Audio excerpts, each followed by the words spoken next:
The Man Whore Podcast is sponsored by HotMovies.com. Try out some ethical, paid-for porn for free with none of those hidden fees or secret subscriptions when you sign up at HotMovies.com and use the promo code MANWHORE. The Man Whore Podcast is sponsored by Alt Playground. APG is more than just a place to find couples to swap with. Alt Playground is a lifestyle community for all non-monogamous and sexually adventurous people to connect and share. And you know I started a profile. Join me over at altplayground.net. That's altplayground.net. Now let's get to the show. Welcome to the Man Whore Podcast.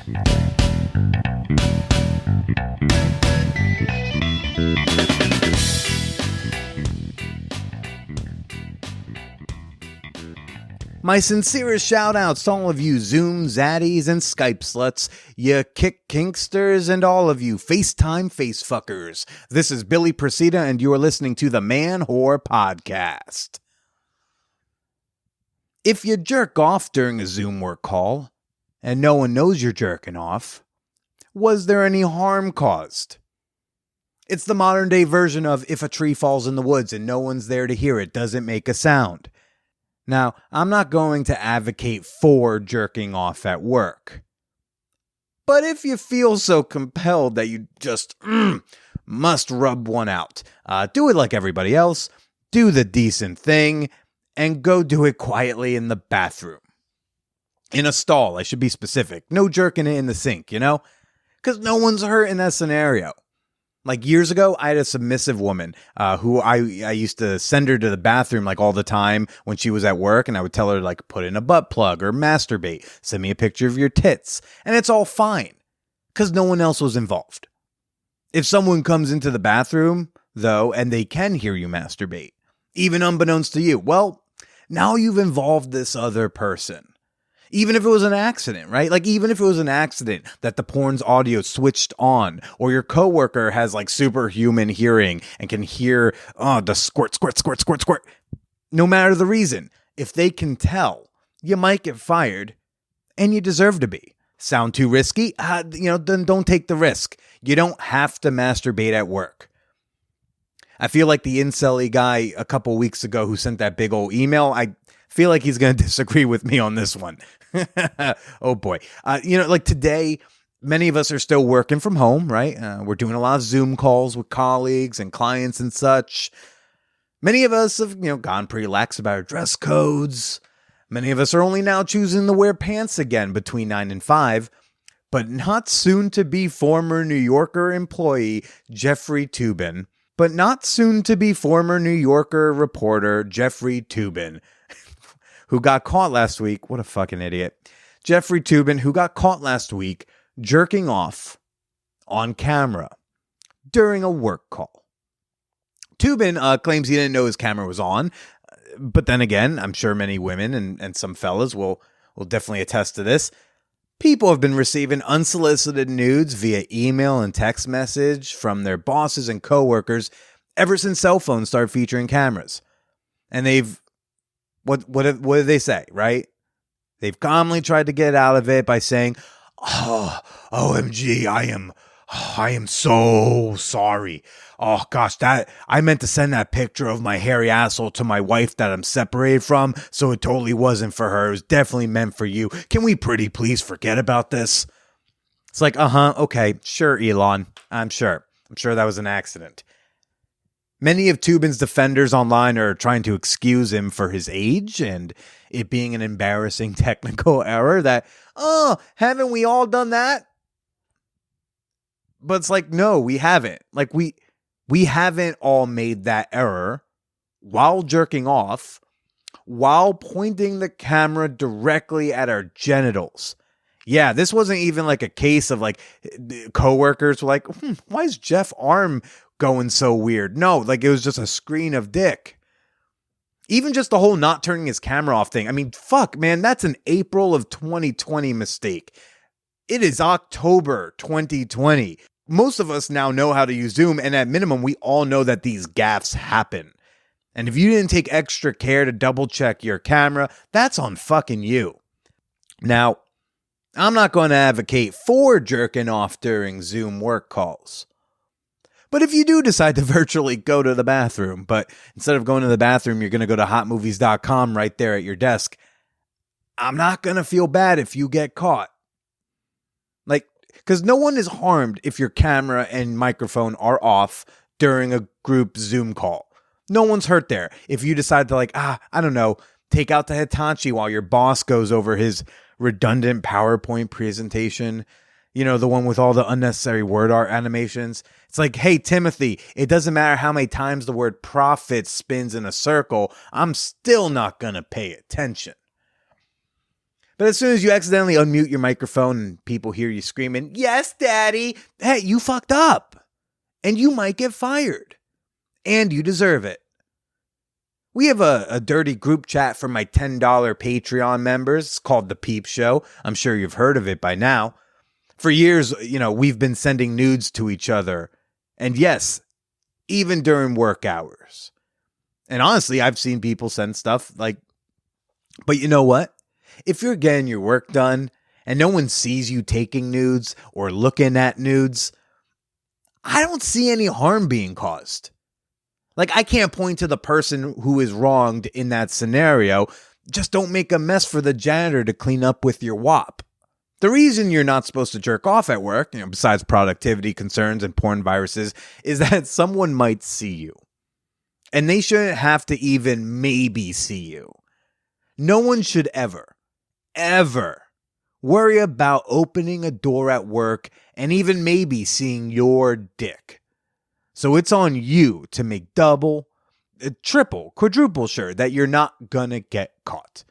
If you get caught, you very likely may traumatize that person, and your nut is not nearly as important as the well-being of your coworkers. Now, I'm not advocating for jerking off at work. What I am advocating for is caring enough about other people when you're horny that you make sure you never even maybe traumatize a coworker with your sex life. Especially now in 2020. Especially now when we've all gone pretty extra virtual for the last 7 months. Especially now when content farms are pumping out how to turn off your camera on Zoom calls so I can jerk off articles every week. There's no excuse to not know how to make sure this doesn't happen. I don't care how much of an accident it was or how bad you feel about it. You didn't have to take that risk. You don't have to jerk off in front of the camera during a work call. You can wait till the call is over and give yourself a well-deserved orgasm break in the privacy of your bedroom. But if you take that risk, you got to deal with the consequences. Hey, everybody, welcome to the show. This week on the podcast, I have got on fellow stand-up comedian Dylan Adler. Looking forward to sharing that gay twin fest with you in a little bit. But first, I want to let you know I was on Keith and the Girl last week. Yeah, episode number 3331. Yeah, they've done over 3,300 episodes. Isn't that crazy? And I told them all about my glory hole. They had a lot of questions. Go check it out. You may remember earlier in quarantine, we did a March Madness bracket to determine the best man-whore podcast episode of all time. And of course, it was episode 180, the oral sex auditions with my friend Roxanne.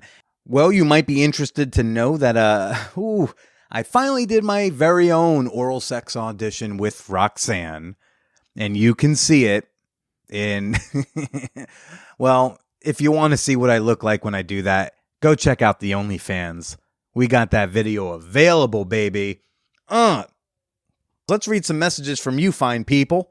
This first one comes from Archimedes, addressing some of the sadness I shared in last week's intro. He says, your guest appearances on Keith and the Girl are some of my favorite episodes of all time. I'm scared too about November. I live in Texas with African American daughters. Please get range time in if you're gonna get a gun. Know how to quickly and effectively clear a jammed round. Know how to maintain sight picture. Know how to speed load a mag. Good luck and thanks for making me laugh. Well, fuck. The whole gun thing I know might have made some of y'all nervous. And if you want to be more nervous, like, I don't know what a jammed round is. I don't know what a sight picture is. I don't know what speed loading is. And I kind of understand the concept of a mag. So, oh boy.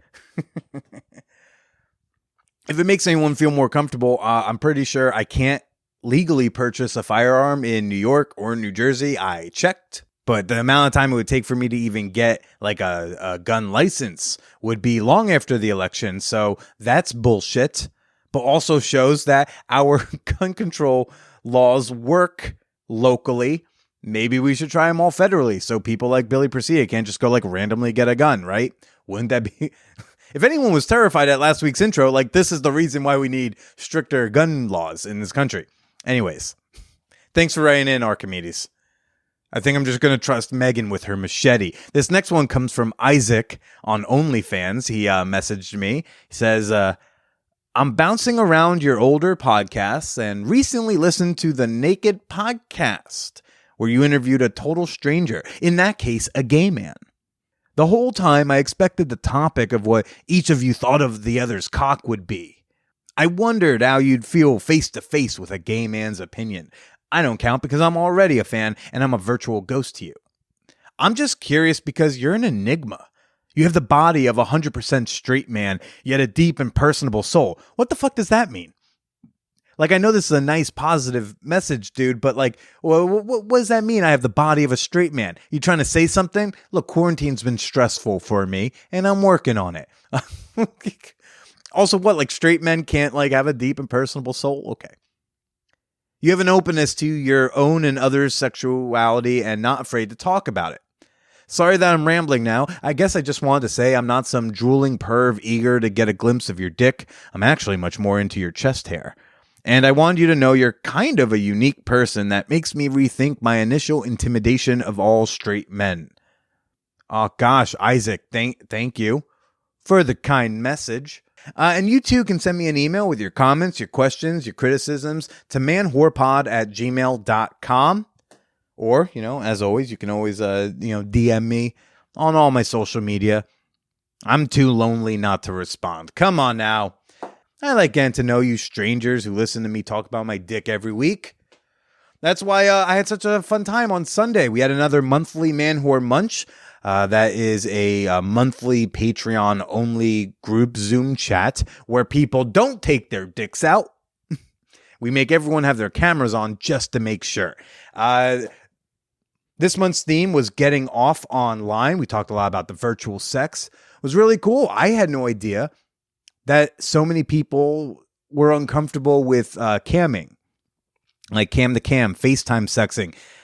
A lot of people were saying that they were like, they just don't know what to do. They don't know what to say, that there's some awkwardness with it, and that they'd rather just send videos and pictures back and forth. And I was like, And the monthly munches have been a nice way to get some face-to-face non-sexual chat time with your people. But you can become a member today, and you can join us in the Peep Show at the $10 level. Or you can join us for the monthly munches at the $7 level. Both of those levels get you access to over 200 bonus episodes of the Man Whore Podcast, and that's available for all of my $5 and up members. And hey, if you just want to support the show and be in a cool sex-positive Facebook group, get some extra bonus content, behind-the-scenes stuff from time to time, membership begins at just $2. It only takes $2 to help keep the Man Whore Podcast running week in and week out. And you can become a member today at patreon.com/manwhorepodcast. That's Patreon, patreon.com/manwhorepodcast. By the way, let me do a real quick fan whore appreciation moment and say thank you to Paul, who is our latest lurker in the Peep Show. Hey, come out and say hi, Paul. We'd love to know what you think. Test out the waters, give a few compliments. That's a good way to get started. Just compliment people, and everyone's going to warm up to you. We'd love to get to know you, maybe even your dick if you want to show it. But I am just personally very happy you're a member. Thanks for being cool. And a shout out to Bethania Pena. Beth, who just was a Bumble match from a couple years ago. We never hooked up, but I guess now she listens to the show. What up? All right. Dylan Adler is a stand-up comedian here in New York City. He does the musical comedy, which means that his YouTube videos will just always be more popular than mine. But he's also super funny, and I'm going to link in the show notes to some of his YouTube videos that I like. You should check them out for sure. He came over, he masked up. I've started doing I'm doing in-person interviews, but just to be safe, as it seems like we're on the cusp of either a spike or a decline, I'm doing them masked. I bought longer XLR cables so I can sit further away from the guest. Dylan, we're talking about gay porn. We're talking about gay consent culture. We're talking about gay twins. And we're talking about sexual assault amongst men. It's such a cool, fun, low-key, non-pressure topic. Let's get to my conversation with Dylan Adler. I remind listeners towards the end of this episode that if every single person who watches porn put $100 a year, just in the course of a year, into the porn industry, things would flourish, they would thrive, they could have craft services again. And a great ethical and affordable way to hashtag pay for some of your porn is at hotmovies.com. Yes, love this sponsor, always have, been working with them for years at this point. Hotmovies.com is a pay-per-minute porn site, and they license content from all of your favorite porn stars, all your favorite porn studios, doing all your favorite porn categories. They got kinky porn, they got straight porn, they got gay porn, they got ambiguously queer porn, they got it all. And when you go buy minutes at hotmovies.com using promo code MANWHORE, and then you watch the videos, those minutes, those dollars, that money, it trickles down back to the performers, back to the studios. So you can get off while doing your part to keep the adult entertainment industry thriving when you watch titles such as, what do we got here? Straight Chaser 22. Oh, they've chased so many straight guys. Bottom Fishing, Traveling Twinks, and something called My Kind of Host, which must be about just a very hospitable Airbnb host, I suppose. So again, go to hotmovies.com, use promo code MANWHORE, hashtag pay for some of your porn at Hot Movies, keeping them hot, keeping them movies. The Man Whore podcast is proud to be sponsored by altplayground.net, the place to go for your next non-monogamous adventure. Yes, and we've got a big announcement from APG. Love this. APG is hitting the road with our dear friends, the Front Porch Swingers. Yep. You remember Brian from, I think it's episode 303 or 306. Brian, one half of the Front Porch Swingers, and Brenna, who you heard blowing me and Brian during her bonus episode. They host a great podcast, Front Porch Swingers, and they're going to be traveling the United States in Alt Playground's new tour bus. Watch out for APG's and Front Porch Swingers social media accounts for their travel schedule. You can join the fun when they're in your neck of the woods. They're going to be doing giveaways, socially distanced events, and much more. Don't forget, you can still try APG 3 days for $3.99 to test it out when you visit altplayground.net. That's ALT playground.net. Now let's get to the show. Right now, I'm more focused on moving back home, and also, comedy as much as I can of that. And having a relationship right now to me seems like it's like I'm so chaotic, and I'm so already kind of working on myself and kind of a mess that it's I feel like I can't get in a relationship. So even if there wasn't COVID, you'd still be like, I don't want to invite someone into this. Yes. Yeah. I mean, I don't know. I feel like if we're doing comedy right, then it's never safe to invite someone into our situation. Yeah. What's the work you're doing on yourself? Doing a lot of therapy, a lot of trauma therapy stuff. Well, because I actually also haven't had sex in 2 years. Oh, because I get getting into it it's because of that thing. Yeah, 5 years ago I was raped, and it's I was for a while I was kind of able to have sex, and I was it was fine, but then it kind of for some reason closed. Everything started closing in on me, and I didn't contact or touching anyone, and so I'm it'd be so bad for me to have sex right now because I just freak out and it wouldn't be enjoyable. Oh shit, man! I'm sorry to hear that. Because you don't want to hear the trauma rob the person of their sexuality. Exactly. That's Exactly. that's one of the sadder afterthoughts in my mind is that it takes that away from you, which for Yes. many of us can be a coping mechanism, like myself. Yes. Yeah. For me, I'm still horny as hell, and I watch porn all the time, and I'm Oh, like, it's not like that I don't want to. It's like I really shouldn't right now for me. oh, Yeah, I'm sorry to but hear that. Well, before we get into get more into the trauma, I feel like they should know your name. I feel like I should say I'm we skipped some steps, I guess. no, we're here right now with a very funny comedian, Dylan Adler. Thank I've been a you. fan of his stuff online for a minute since I got introduced to you through the Keith and the Girl world. Yes. And I was like, you do some really fucking dark musical comedy.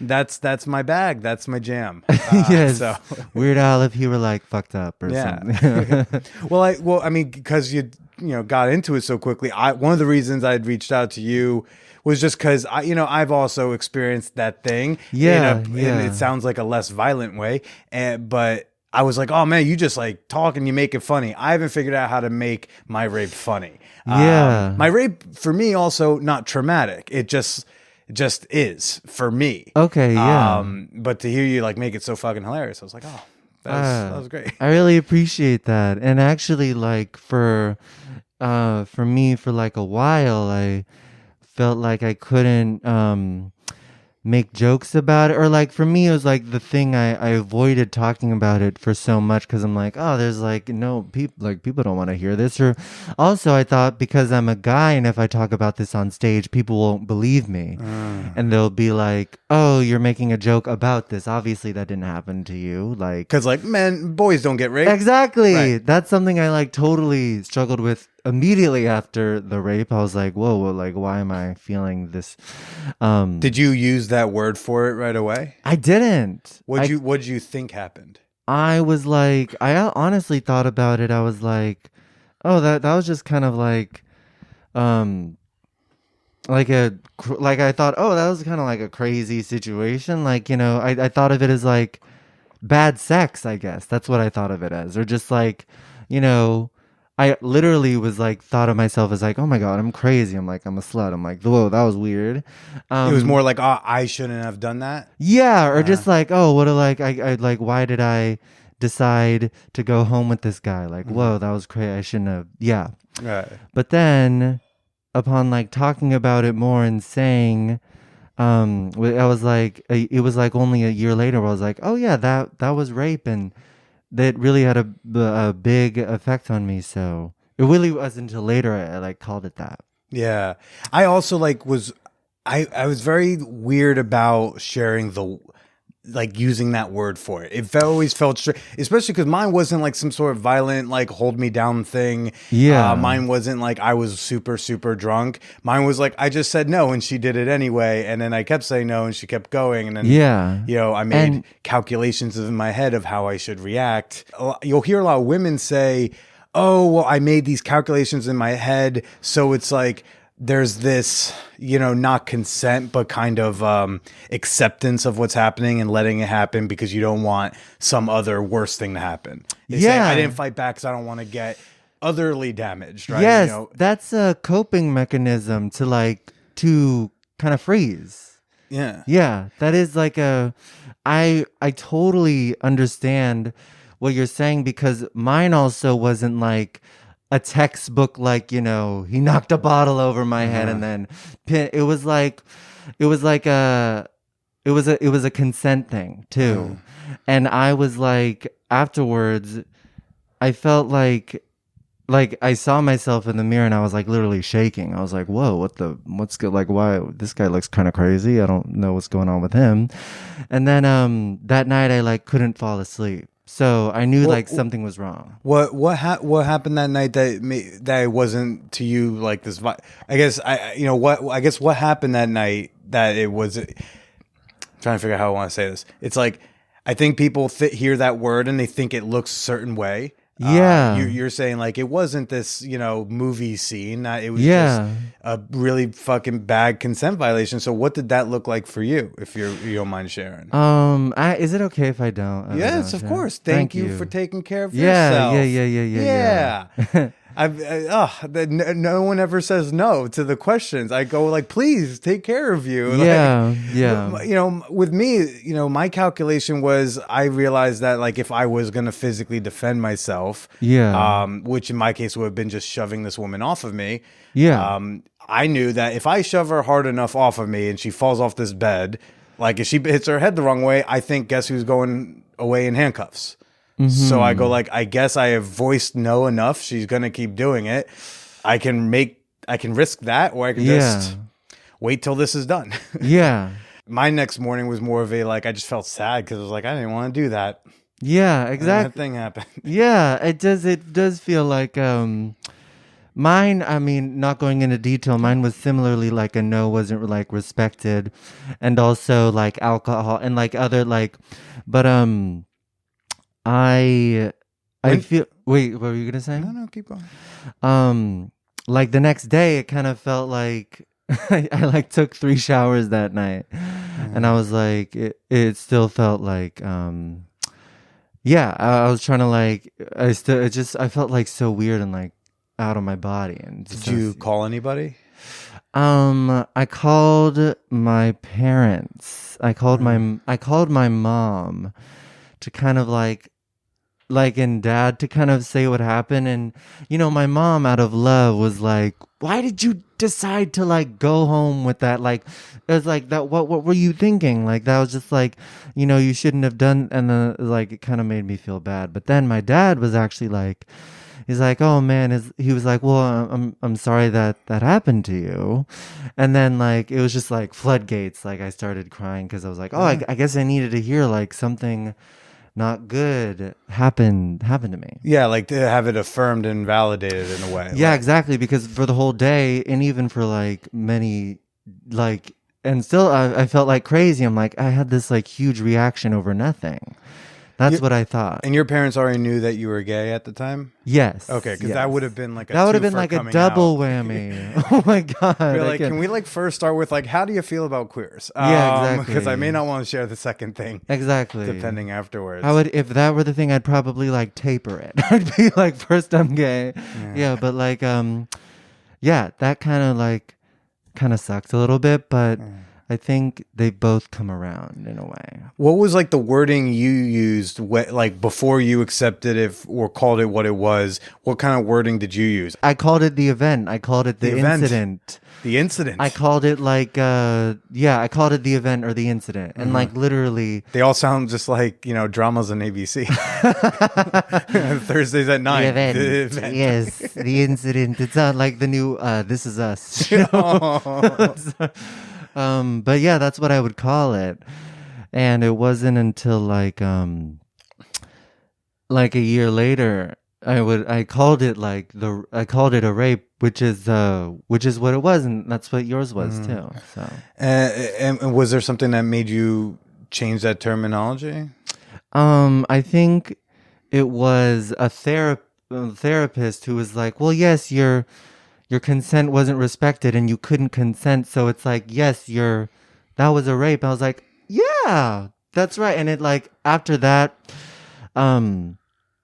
it kind of made me feel validated and like in my emotions around how I felt, like its effect on me kind of. What were like some of your sexual experiences afterwards like? Yeah, I think my sexual experiences, well, they were, I was a little more kind of cautious. I would be like, hey, like, is it okay if we just like do like a blowjob? And then they're like, yeah, cool. Which, by what a ridiculous question. Because, like, I've had women say the same thing to me. They'll be like, do you mind if we only do a blowjob? I go, like, only do a blowjob? This is great. What? Oh, my God. If a guy were to tell me that, I'd be like, heaven. It's heaven. insane to me what, like, anyone who says, like, no to just a blowjob, you shouldn't do anything with. That's a crazy person. Yes. What? Yes. Like, unless they're particularly adverse to blowjobs, like, you're nuts. Yeah, and I always like whenever I would say that, I get so nervous and I'd be like, "Oh my god, this is like such a." He must think I'm a freak for asking if I just do a blowjob, but like normally it turns out that it's not a big deal. Yeah. I don't know if you know this, but like queer men are like ranked at the highest of people who use glory holes. So I mean, it is. Okay, good to know about my community. Thank you. Yeah, so basically I would just kind of like, be like, yeah, can we just like not go further than a blowjob? And like for the most part, like some of the sexual experiences I had after were like pretty positive, and I'd had like some like fairly good connections with people, and like sexual experiences that felt like good and positive, and like walked away like feeling good. But then I think like something happened where it was like I had one sexual experience that it wasn't like, I wouldn't call it assault or like, anything, but it just like for some reason like it kind of sent my body back into like a bad like trauma place. Yeah. And then ever since then, like I just really couldn't have like a sexual experiences without like kind of feeling panicked and really kind of dissociated. Yeah. Did you try just dating without the sex element, or? I didn't, because I was also at that time really getting into comedy. Yeah. And that really took up most of my life. So I thought like, why would I like invest in a guy when I'm like so much more passionate about like doing stand up and improv and stuff.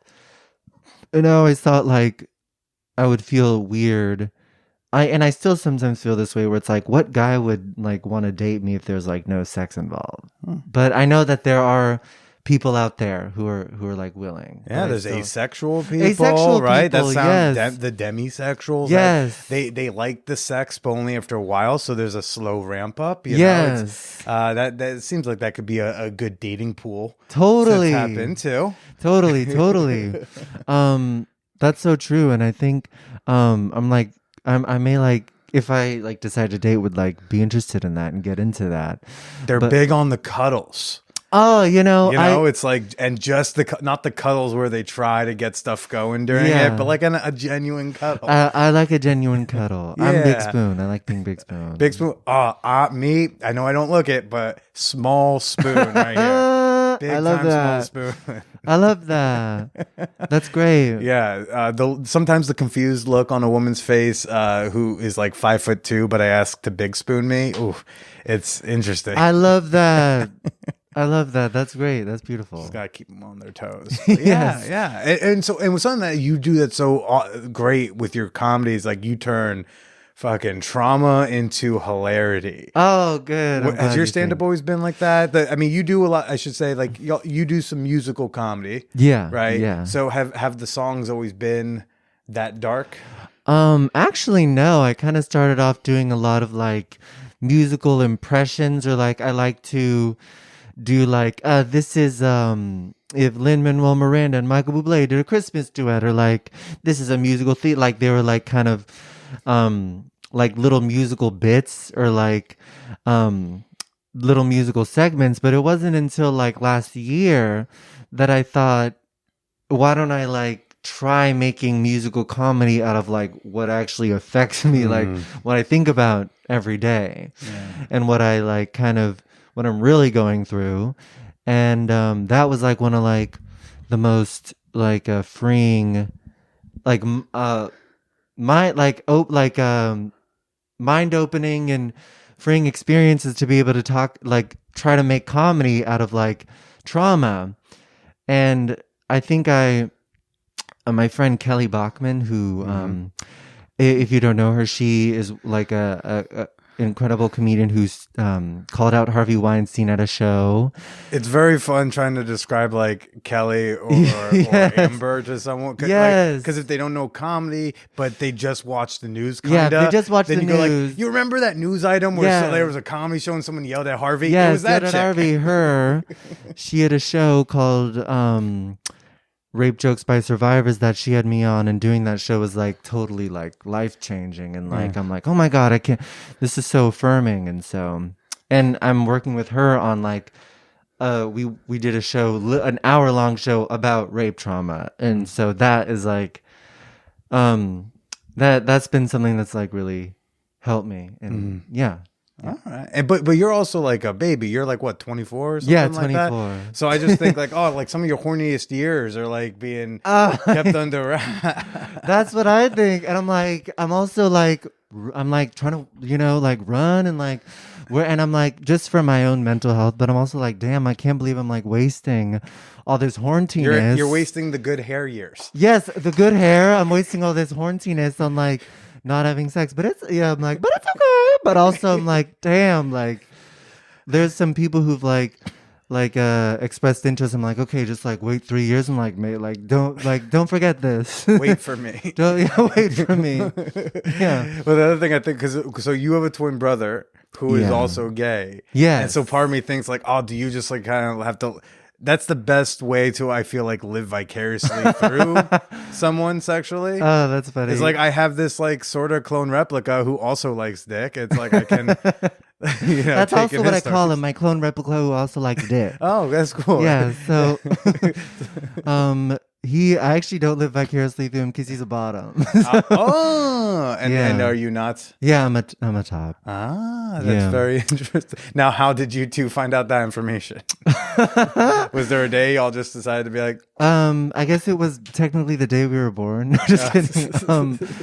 I don't know. I think he just kind of discovered it through his own, and I discovered it through my own I meant like how the information exchange. Oh, like was there a day y'all just like hanging out, be like, what you top about? Like, I've never had a brother, so I just don't know what brotherly talks are. I really don't remember when he said that, but I guess like he's just always been a bottom and always will be. No, I think I don't. I forget when he told me, but I think he just kind of figured it out, and I kind of like figured it out. Like my first sexual experience was a pretty positive experience, and I bottomed.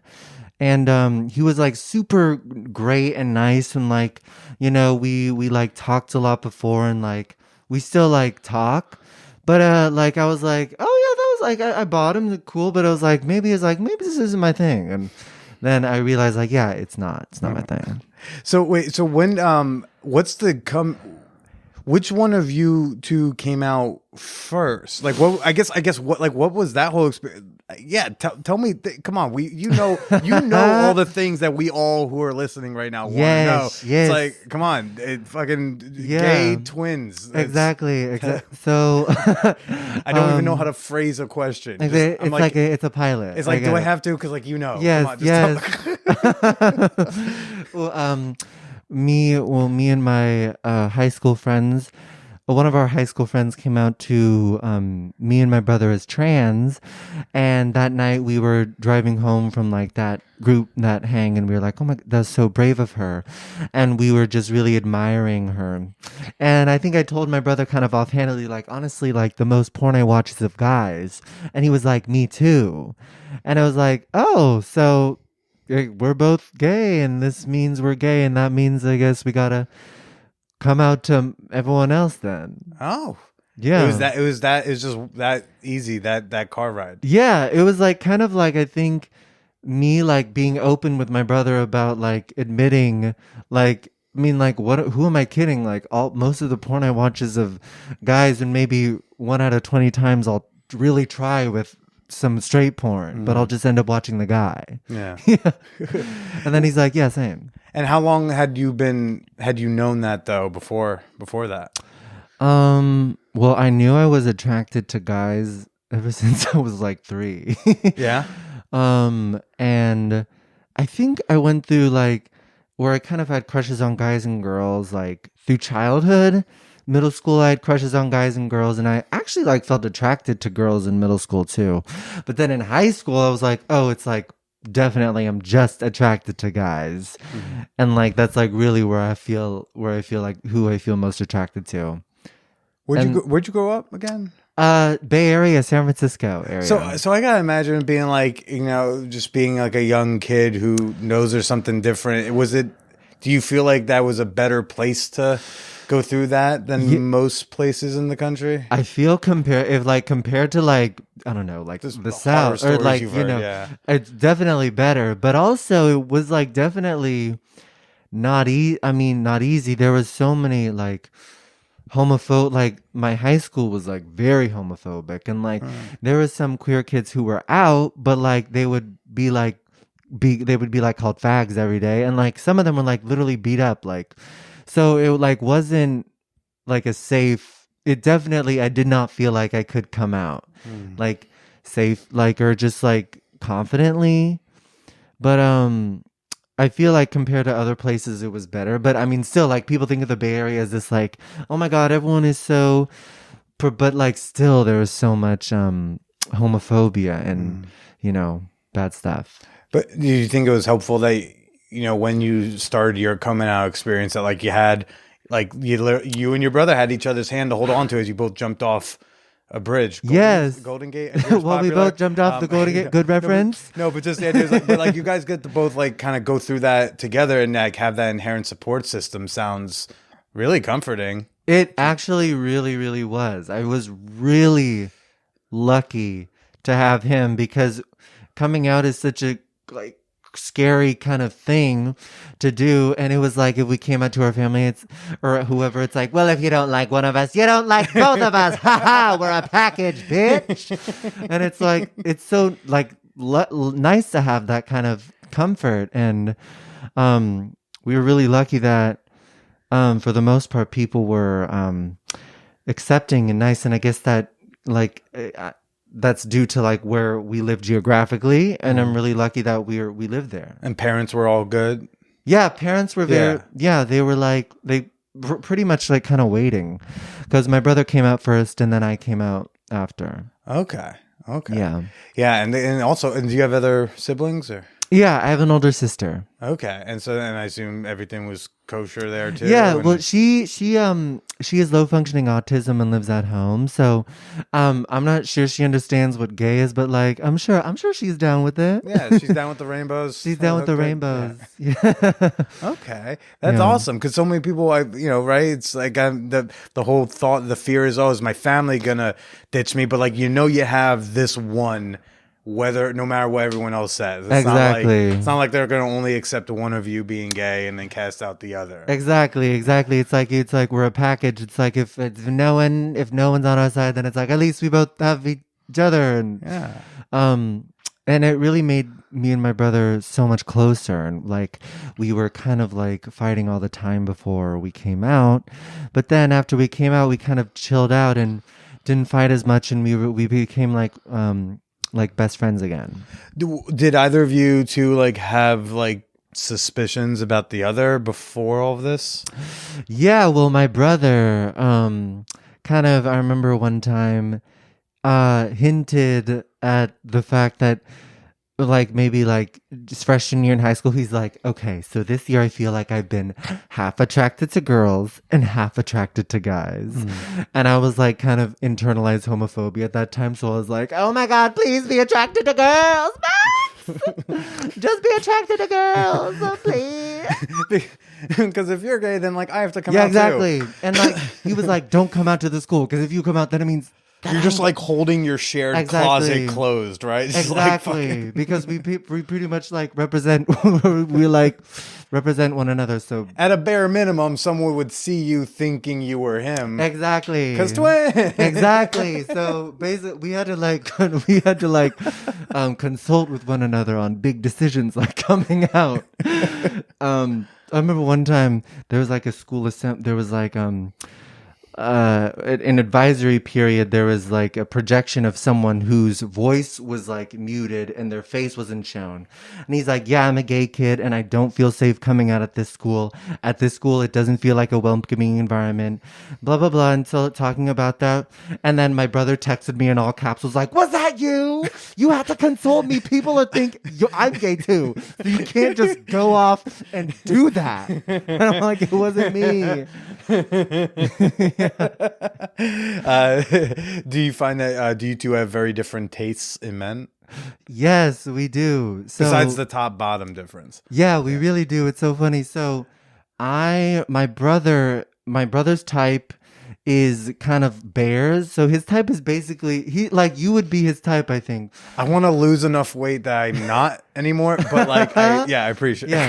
His type I'm describing is bear, but also like if Pooh Bear kept his stomach but had arm muscles. only did arm day. Yeah, only did arm day. Like that's his type. Yeah. He also really likes he's kind of like he likes tall guys too. And me, I guess like twinks. Okay. If anything, but like I don't like to, because I really find like all kind of bodies and people beautiful. So, but if anything, I guess that. It was a very judicious, Yeah. Huffington Post approved answer. I just, for the record, I'm into all the bodies. Yeah, and just for the types, but record, I'm into primarily all the bodies. twinks, but all the bodies, but mostly twinks. Yeah. But like That's so cool. But obviously, so the last couple years though have been no dating, no sex. What are some of the things you've been like able to get? Like, have you seen yourself make some progress with the healing, with the therapy?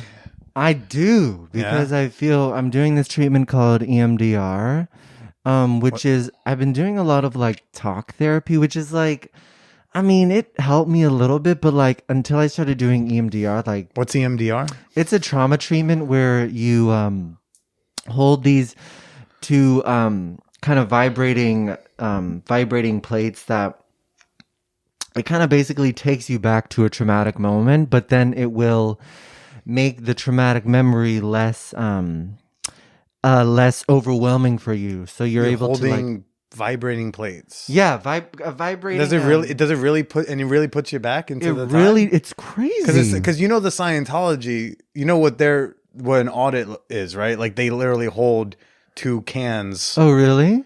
Like Yeah, if somebody it's asks like them, and then they ask questions. Yeah, they like one vibrates, the other it goes left, right, vibrating, and it like really accesses your subconscious and what you repress or whatever, and I've done like 15 EMDR sessions, and it's helped. That has helped for sure. What's the difference you've seen in yourself since starting that? I've been able to, I think. I still sometimes feel like the trauma, but I'm able to like have perspective on it, and I'm like, oh, it doesn't completely take over my body as much, and I'm able to like still feel my feet on the ground if I feel overwhelmed, and I like just have more perspective on myself and other parts of myself, because it just like gets me better acquainted with like different parts of myself that were affected by trauma, if that makes sense. A little bit. A little bit. I got a little lost in there, but Sure. but that's okay. Yeah. As long as it's working for you, that's what's important. Yeah, no, because again, it's like, you would hope for, like, if, I hear your story on these other podcasts and I go like, man, like I really want it to, like you want it to get better, because I'm just really interested in everyone being able to fuck how they want to. Like, it's a big thing for me. Yeah, so. Yes, and that's like the main thing. I've felt better emotionally, but I'm also like, fuck, I want to like be able to like, I used to be such a touchy person, and I used to really like, enjoy sex, and I want to kind of rediscover that when I'm ready. So that's been like totally like a thing that I've been thinking about. Have you considered some like low level sexual activity that wouldn't involve the touching? I have, but I think like being in a room and say like masturbating with someone, but not actually touching anybody. Yeah, I've thought, and actually like I've thought about it, and I've done like some low level stuff, but even like I even think like, for now, maybe not. Sure. Maybe not, yeah. I'm not pushing. Yeah. just throwing out there. Yeah, but I do really, because I used to I love like hugging my friends, and I love like I love dancing with I love like I would go like I had like I one time had like sex in a bathroom in Stonewall. Oh, very nice. Yes. I like framed it as like the pinnacle of sexual success, but it was like okay. It was like I basically found this couple, and then I was like, I found myself sandwiched by this couple. They're from Brazil, and they were visiting New York, and one of them was like, "Let's go to the bathroom." I'm like, "Yeah, let's go to the bathroom." And so, we like kind of jacked each other off, and then I kind of blew them, and then we all finished in the toilet, and we were like, "Oh, let's head out there, boys." Because the Stonewall bathroom we can't sully with jizz on the floor. Not like mean, it was it's painted historic. with jizz. Yes. What? Yeah. This isn't the Ritz. I think you can come on the This floor in isn't the Ritz, Stonewall. come on. You could come on the dance floor of Stonewall. I think it's fine. Yes, you can. And But it's very considerate of y'all to aim for the it was toilet. very considerate. And then we walked out, and then there was a big line, and this girl was like, "Are you fucking kidding me?" And then we were promptly kicked out. What? I know. You didn't look at her and be like, "This isn't your space." Well, she might have been Cubby queer. hole is down the street. She might have been queer, so I don't know. But we were promptly kicked out, and then like we were like, "Oh, what's your Facebook?" And then we got each other's Facebook, and then they took a taxi, and then a year later they got married. So I do feel like I'm a part of their Yeah. love story. But that type of situation was still in this time where like you were still good with you were Yeah, you were still responding well to everything. liking sex, and having like doing like like liking sex and having it be pleasurable. That was during a time during that, but not saying I want to like do that again, but like I would like to return to a place where like contact feels like good and safe and pleasurable. Sure. I also feel like with all this time off, you have like all the time in the world to really like go through like what type of fantasy, like what do I want to do? Sure. Like I feel like you can come out of this with like a real list of like here are the life's worth of fantasies I would like to go after one day. A literal scroll. I'll come out with that'll hit a literal scroll that'll hit the ground. Like of fantasies. Yeah. So like, the gay men are typically seen as like hypersexual, which we know is a stereotype and not super true. But do you feel like does your journey that you're going through right now feel at all like it alienates you from that community?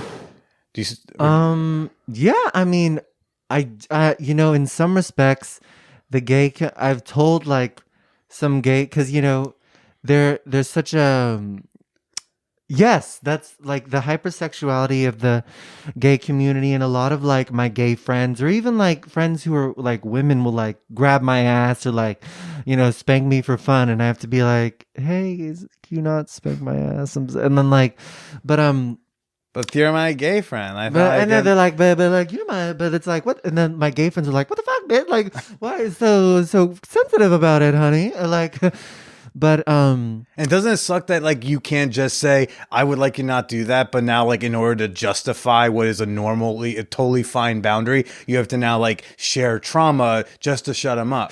Because if you just said I don't want to, you're gonna get shit. If you say, well, I was raped, then they'll be like, oh, okay. I know. It's like, why can't you just say no? Like, exactly, because then they think it's like, oh, you don't like me? What the fuck, bitch? Like you're like you're my bitch, and then it's like no, because like rape trauma, they're like, oh my god, yeah, I'm not a Sex and the City character. Exactly. Like, Yes. So yeah, in a way, like in that way, and I think more queers and more gay men are talking about like the like how like in the queer and gay community, like consent practices are like pretty shitty, pretty bad. Like, and I know so many gay men who have been raped and who have been assaulted, and it's like something that's kind of coming up now. But I do know like sometimes I've like talked to like gay people or gay friends who are like like what preposterous, what, like when I don't want to be touched or want to like put a stop to something. Yeah. Now again, I'm just a straight fucking breeder boy, so like my opinion doesn't matter.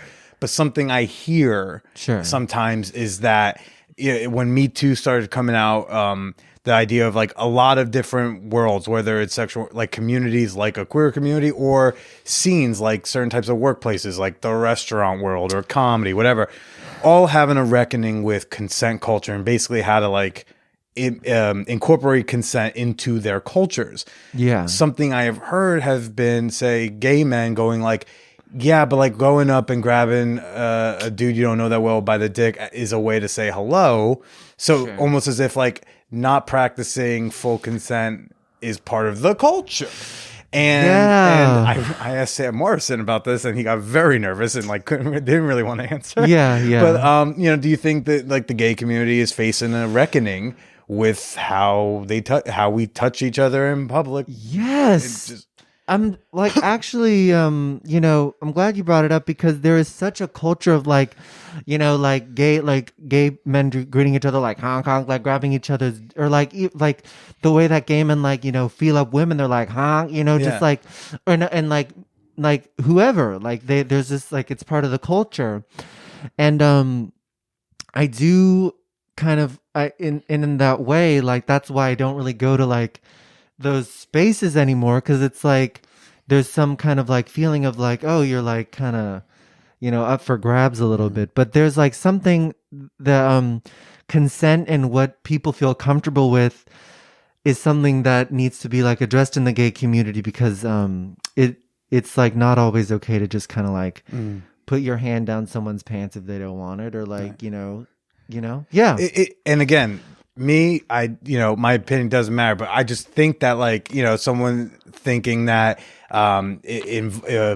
incorporating like affirmative consent into those casual, non-sexual but sexual grabs and whatnot, I feel like that can be like, I don't think it has to be an affront to the culture to ask, because like, because in straight land, if you go up to someone at the nightclub, like it's not appropriate to ask like, oh, hey, nice to meet you, can I grab you, can I give you a little squeeze?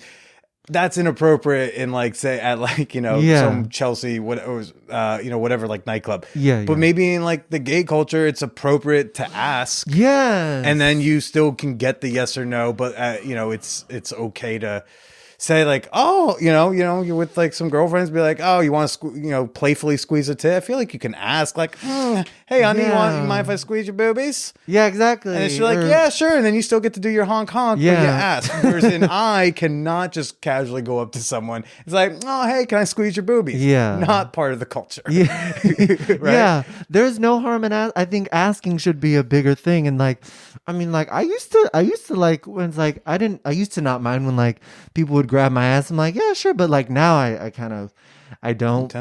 Yeah. Now it's like, it makes me feel like a little, but it's unfortunate that you don't feel comfortable in like, the spaces that are supposed to be kind of your spaces. Yes. 'Cause then you have to, the only other space I feel like that you could say like, these are one of my spaces, the commie spaces, and those are sad. Like I want you to, like you should be able to still have your Imagine I go to a space. straight bar because I'm like, oh, I'm at the straight bar because this is a safe space for me. This has become the a one safe place space I know for men me. are not going to randomly I'm gonna go to an grab me. Irish pub because like this is not my safe space. You're just looking for the one place like men won't grab your ass like that. Yeah. Oh, and also kind of, I think there's more talk about it in queer spaces, and I think there are some queer spaces that are like more on board with that, like. So I feel like it's getting better, but like for the, I definitely have felt that kind of, just ask. Sure. It's cool to ask. Yeah. Sure. Have you, I know you are but a young one, but like, have you experienced love? Oh, I don't think I've experienced kind of like the onset of like feelings and like, oh my God, like, or like, oh, this, like thinking about this. I mean, I've gotten like big crushes on people who I've gone on a couple dates with, but I don't think I've experienced like love yet. I remember like before quarantine, there was a guy who I was kind of like, I could feel myself kind of getting feelings for. And I was actually like, I was like, oh, cool. I can feel love again. It's like, because I thought for a while, like, oh, I won't be able to feel this because of the trauma. But like, it's like, oh, yes, I can feel. So I don't think I felt like love, but like feelings. Yeah. Oh, that's great. Well, at least you can, you still get to tap into that. Yes. That's nice that's not robbed of you as well. Yes. Yeah. Is there anything else that you feel like you want to share with us today? Ooh. Let me think. Nothing really comes to mind right now. I've been watching a lot of good I just watch porn all the time. That's pretty much it. And what's the type of porn you're watching? Oh, there's this great site called Peter Fever where it's great Asian gay porn, and I like to watch some good Peter Fever? Yeah, Peter Fever. But that's Asian gay porn? Yeah, Asian gay porn. Is there something about that phrase that's particularly Asian? I get Peter Fever because Peter's penis. Yes. But what's the Asian element of... The guy's name is Peter. Who it's a particular performer site. Gotcha. Yes, Okay. It's a particular performance site. And I've been watching some good non-white gay porn, which is good, I think, healthy.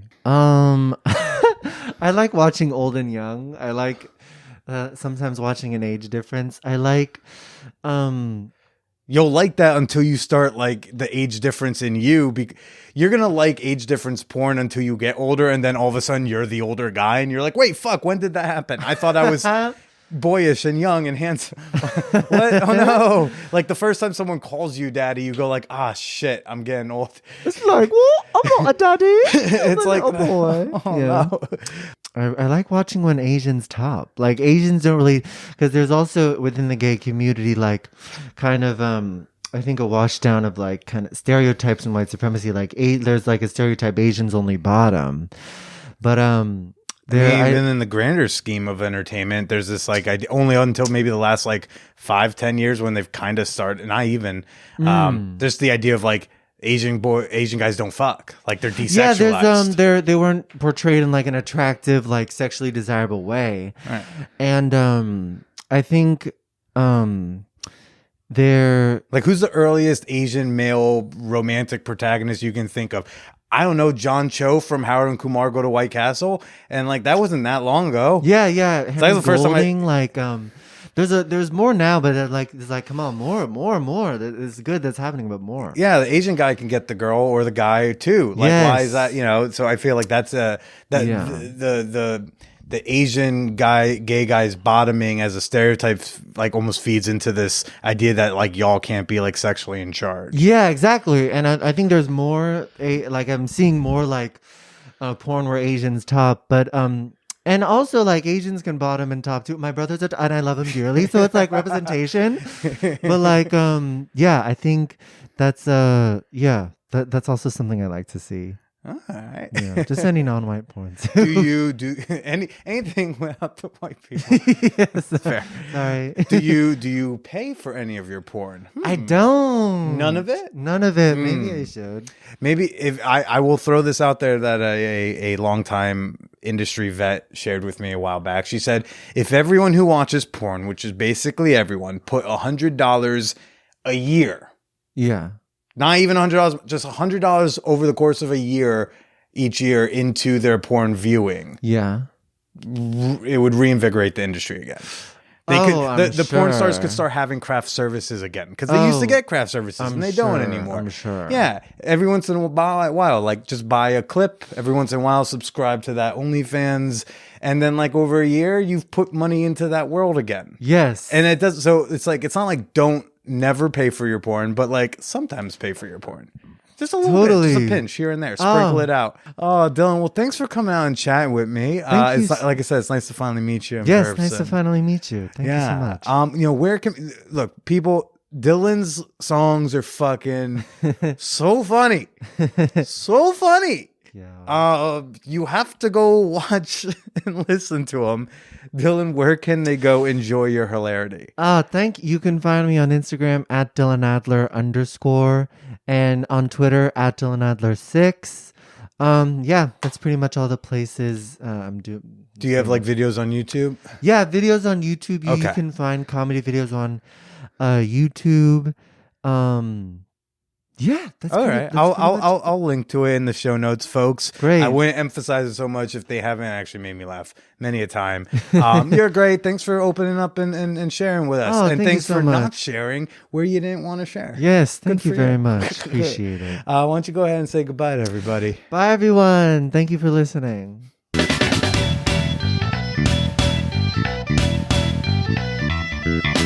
Stand-up comedians are very insecure, needy, anxious people, and one of the best ways to make us less anxious, less needy, and a little less self-conscious is to shout us out on social media. Yup.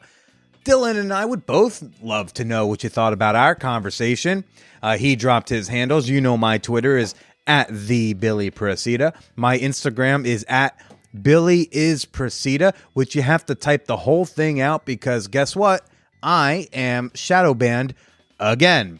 And if you want to get yourself some man whore merch or enjoy some fun sex positive memes on the daily, go smash that like button on the Man Whore Podcast Facebook fan page. And well, if you want to see me and Roxanne having some fun together, as well as just drool over my nudes, not during a Zoom work call, my username over on that platform is Call Me Billy.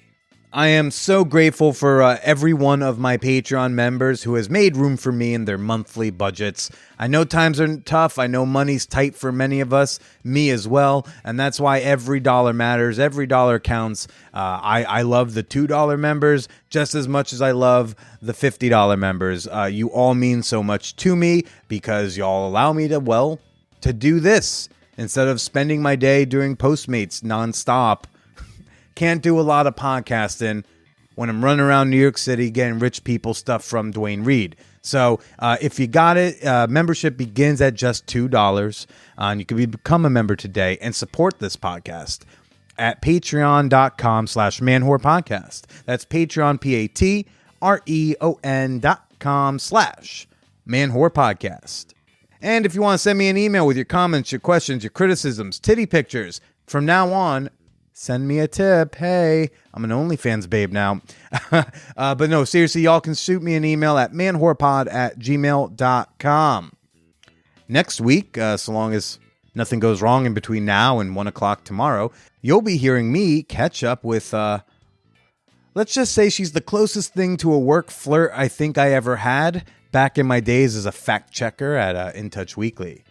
And you can also hear the story about what we almost did on my last day in the office. Tune in next week.